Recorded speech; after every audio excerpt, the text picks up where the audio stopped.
Baik, bismillahirrahmanirrahim. Assalamualaikum warahmatullahi wabarakatuh.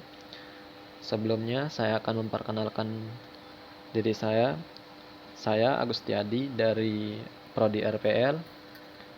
Nah, pada kali ini saya akan menjelaskan manajemen risiko pada perusahaan. Nah, seperti yang kita ketahui, setiap perusahaan, baik perusahaan skala kecil maupun perusahaan besar, akan memiliki risiko tersendiri, yang dimana risiko ini terjadi karena faktor-faktor tertentu.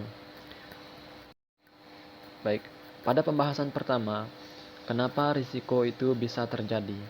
Nah, sudah tidak asing lagi, kata risiko itu setiap hari kita dengar. Bahkan pada saat-saat kita ngobrol ataupun ngomong pada teman kita, itu sering muncul kata risiko yang mempunyai konotasi yang negatif, atau sesuatu yang kita tidak sukai, sesuatu yang ingin kita hindari. Sebagai contohnya, jika kita keluar rumah dengan menggunakan mobil, maka ada risiko mobil itu bertabrakan dengan mobil lain. Nah, itu merupakan hal kejadian yang tidak sama sekali kita inginkan. Misalkan, jika kita mempunyai saham, atau kita mengharapkan benefit atau tingkat keuntungan sebesar 10%. Akan tetapi, kita hanya memperoleh 5% dari harapan kita yang tadinya 10%. Nah, dengan demikian harapan kita tidak terpenuhi. Kondisi ketidakpastian membuat harapan kita meleset. Jadi, dapat diartikan risiko muncul karena ketidakpastian yang dapat menghalangi pencapaian tujuan atau sasaran. Nah, pada pembahasan yang kedua, apa saja tipe-tipe risiko dan kenapa risiko sangat penting untuk kita pelajari.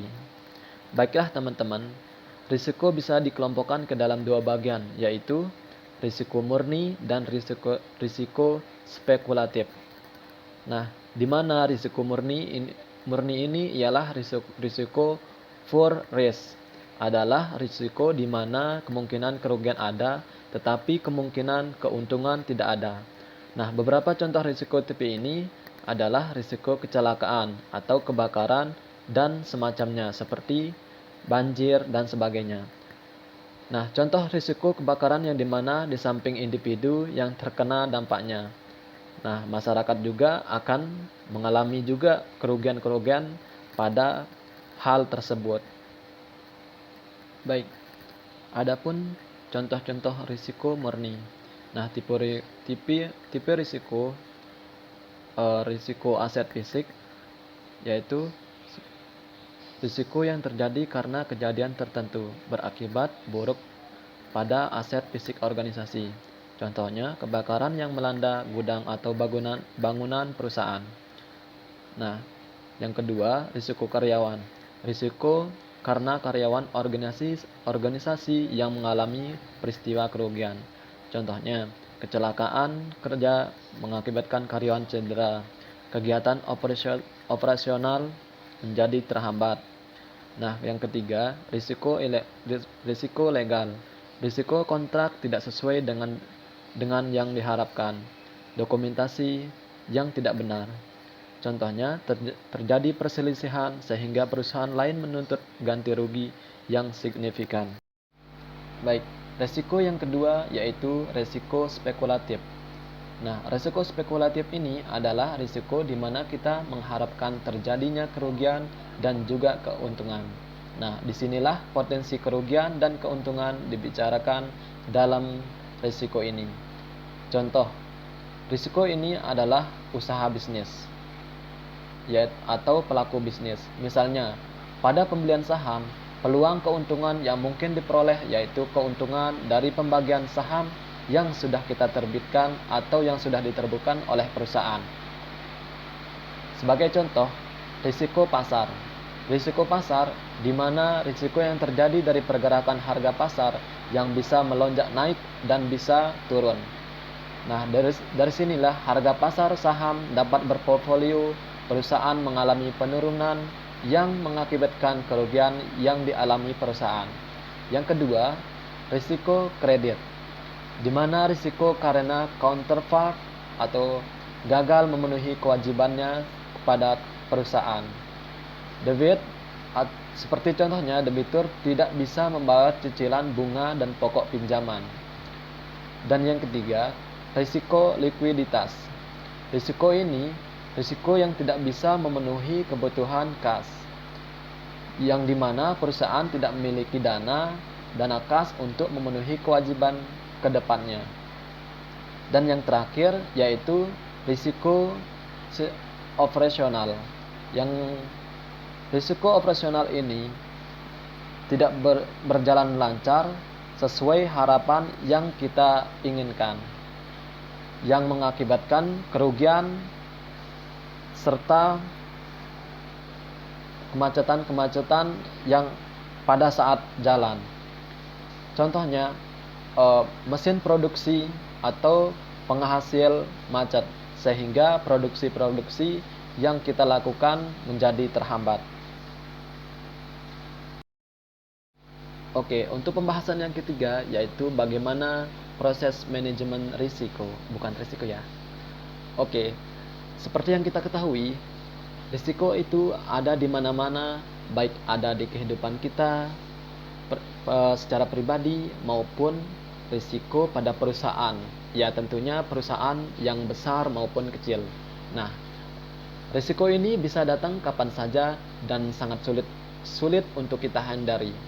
Nah, jika risiko tersebut menimpa suatu organisasi, maka organisasi tersebut bisa mengalami kerugian yang signifikan. Dalam beberapa situasi, risiko tersebut bisa mengakibatkan kehancuran suatu organisasi atau perusahaan. Nah, karena itu, risiko sangat penting untuk dikelola.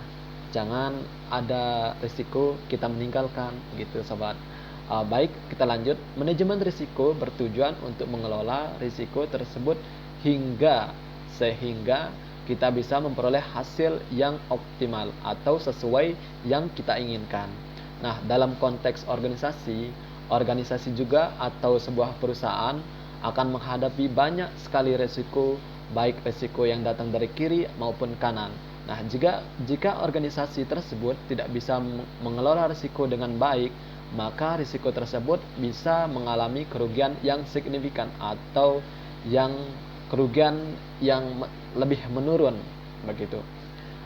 Nah, agar organisasi bisa bertahan atau barangkali mengoptimalkan risiko, perusahaan seringkali secara sengaja mengambil risiko tertentu karena melihat potensi keuntungan di balik risiko tersebut. Atau kata lainnya, memanfaatkan risiko tersebut untuk menjalin bagaimana cara kita menggali potensi-potensi keuntungan yang lebih besar lagi begitu. Nah, manajemen risiko pada dasarnya dilakukan melalui proses-proses atau tahapan-tahapan. Nah, yang pertama yaitu identifikasi risiko. Nah, jadi identifikasi risiko ini dilakukan untuk mengidentifikasi risiko-risiko apa saja yang dihadapi oleh suatu organisasi atau perusahaan. Nah, seperti yang kita tahu para sobatku, banyak sekali risiko yang dihadapi oleh suatu perusahaan, mulai dari perusahaan penyelewengan oleh karyawan, risiko kejatuhan atau lain sebagainya. Nah, ada beberapa teknik untuk mengidentifikasi risiko, misalnya dengan menelusuri sumber risiko, dari mana risiko itu terjadi dan bagaimana risiko itu terjadi. Nah, peristiwa yang tidak kita inginkan, seperti contohnya seperti minyak yang ditaruh atau bensin yang ditaruh di dekat api, itu akan mengakibatkan kebakaran. Nah, kebakaran inilah merupakan peristiwa yang sangat merugikan. Pada pembahasan sebelumnya, bahwa pengelolaan risiko adalah cara kita menyelesaikan dan menangani risiko tersebut. Jika suatu organisasi atau perusahaan gagal dalam mengelola risiko, maka konsekuensi yang diterima oleh perusahaan itu pun sangat serius. Nah, jika risiko bisa dikelola dengan baik, itu akan mengakibatkan atau bisa mendatangkan keuntungan lebih besar pula pada perusahaan atau organisasi. Dalam pengendalian atau pengelolaan risiko ini dibagi menjadi beberapa bagian. Yang pertama yaitu penghindaran. Nah, cara paling mudah dan aman untuk mengelola risiko adalah menghindar dari risiko. Tetapi cara semacam ini barangkali tidak optimal. Sebab jika kita memperoleh keuntungan dari bisnis, maka mau tidak mau kita harus keluar dan menghadapi risiko tersebut. Kemudian kita akan mengelola risiko tersebut dan bagaimana cara kita menanggulangi dan menangani risiko tersebut. Dan yang kedua yaitu diversifikasi. Nah, diversifikasi berarti menyebar exposure yang kita miliki sehingga tidak konsentrasi pada satu atau dua exposure saja. Nah, sebagai contohnya, kita akan memegang aset tidak hanya satu. Nah, tetapi pada beberapa aset, misalnya saham, kita memiliki saham A, saham B, obligasi C. Nah, properti ini dan bisa terjadi kerugian pada satu aset dan kerugian tersebut diharapkan bisa kompensasi oleh kerugian dari aset lainnya. Dan yang ketiga yaitu transfer risiko, yang dimana jika kita tidak ingin menanggung risiko tertentu, kita bisa mentransfer risiko tersebut ke pihak lain yang lebih mampu menghadapi risiko tersebut. Sebagai contohnya, kita bisa membeli asuransi kecelakaan. Nah, jika terjadi kecelakaan, perusahaan asuransi akan menanggung kerugian dari kecelakaan tersebut. Yang keempat yaitu pengendalian risiko. Nah, pengendalian risiko ini dilakukan untuk mencegah atau menurunkan probabilitas terjadinya risiko atau kejadian yang tidak kita inginkan. Sebagai contohnya, untuk mencegah terjadinya kebakaran, kita memasang alarm asap sebagai penanda bahwa itu bangunan kita. Nah, alarm tersebut merupakan salah satu cara kita mengendalikan risiko kebakaran.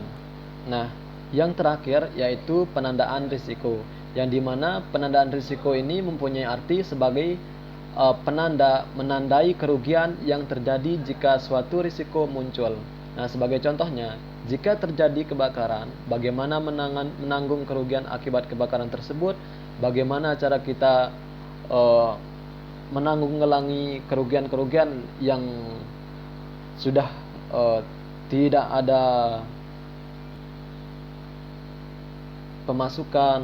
Nah, dari hal tersebutlah apakah kita menggunakan dana cadangan atau itu isu semacam itu masuk dalam wilayah pendanaan risiko. Baik, pada kali ini saya mengambil risiko pada perusahaan manufaktur. Nah, sebelumnya, manufaktur itu adalah suatu cabang industri yang mengaplikasikan mesin, peralatan, dan tenaga kerja.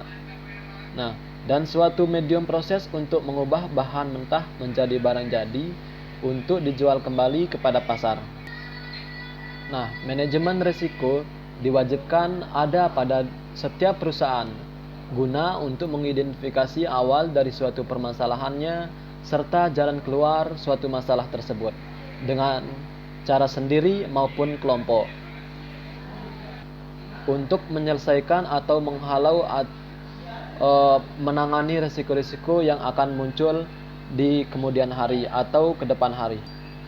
Nah, adapun risiko-risiko perusahaan manufaktur, salah satunya yaitu sulitnya memperoleh bahan baku. Seperti yang kita ketahui bahwa tahun-tahun ini dan tahun sebelumnya sulit untuk memperoleh bahan baku disebabkan oleh COVID-19, di mana pada era sekarang ini bahan baku yang sangat sulit untuk didapatkan yaitu berbagai macam barang import dari luar daerah, dikarenakan sulitnya untuk saling mengimpor barang ke keluar daerah maupun ke dalam luar daerah dikarenakan COVID-19 ini. Dan yang kedua yaitu risiko berfluktuasinya nilai tukar rupiah. Nah, seperti yang kita ketahui bahwa nilai tukar rupiah ini dengan dolar sering mengalami terjadinya turun naiknya nilai rupiah dengan dolar. Nah, risiko yang selanjutnya yaitu banyaknya kapasitas produk tidak terpakai. Yang keempat, risiko kekuatan investasi yaitu adanya restriksi penolakan pemerintah terhadap investasi pada bidang tertentu. Nah, yang terakhir yaitu risiko pemasaran.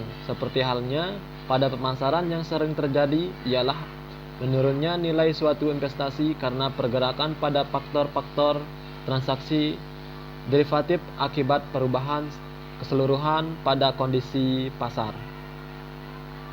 Baik, mungkin hanya itu yang bisa saya sampaikan. Bila ada kekurangan, tentunya ada banyak kekurangan yang saya sampaikan. Mohon maaf yang sebesar-besarnya. Wabillahi taufiq wal hidayah. Wassalamualaikum warahmatullahi wabarakatuh. Salam sejahtera untuk kita semua.